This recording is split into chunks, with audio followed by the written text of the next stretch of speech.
2013 সালের 5 মে যুদ্ধাপরাধীদের বিচারের দাবিতে শাহবাগের গণজাগরণ মঞ্চে ধর্ম অবমাননার অভিযোগ এনে মতিঝিলে মহাসমাবেশের ডাক দেয় হেফাজতে ইসলাম।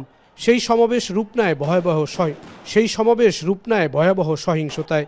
দিনের শেষে রাতে শাপলা চত্বর এলাকায় প্রকম্পিত হয় সাউন্ড গ্রেনেড, গুলি, সাইরেনের শব্দে। ভেস্তে যায় হেফাজতের মহাসমাবেশ ও অবস্থান। অভিযোগ, তাদের দমনে বল প্রয়োগ করে আওয়ামী লীগ সরকার। হত্যাকাণ্ড ধামাচাপা দেয়া হয়। 24-এর ছাত্র জনতার অভ্যুত্থানে শেখ হাসিনা সরকারের পতনের পর শাপলা চত্বরের ঘটনার তদন্ত শুরু করে ট্রাইব্যুনালের তদন্ত সংস্থা। সোমবার এ মামলায় শেখ হাসিনা, বেনজির আহমেদ, আজিজ আহমেদ, সাবেক আইজিপি শহীদুল হক, শামসুল হক টুকুসহ 41 জনের বিরুদ্ধে অভিযোগ আমলে নেয় ট্রাইব্যুনাল 2।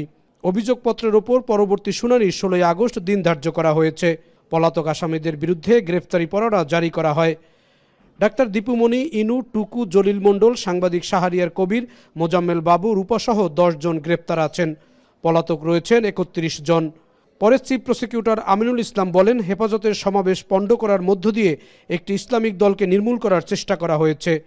একটি ইসলামিক গোষ্ঠী অথবা একটি ইসলামিক গ্রুপকে 72 ঘন্টা ময়েশ্চার লক সমৃদ্ধ লিলি হুইপ শিয়া মিস্টিক গ্লোয়িং বডি ওয়াশ। শিয়া বাটারের গুডনেস স্কিন রিপেয়ার করে রাখে সফট ও গ্লোয়িং, ছড়িয়ে দেয় লং লাস্টিং ফ্রেগন্যান্স।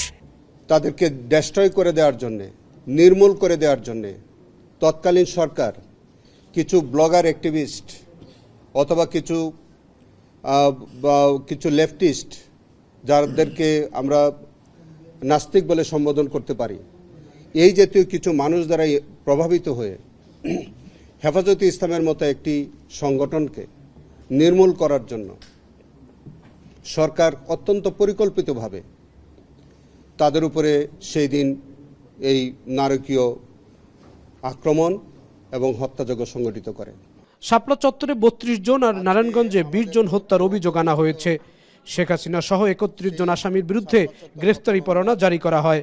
41 জন আসামির বিরুদ্ধে অভিযোগ আমলে নিয়েছেন এবং যারা ইতিমধ্যে আমাদের কয়েকজন গ্রেফতার আছে তাদেরকে সুনির্দিষ্টের আবেদন সেটা মঞ্জুর করেছেন।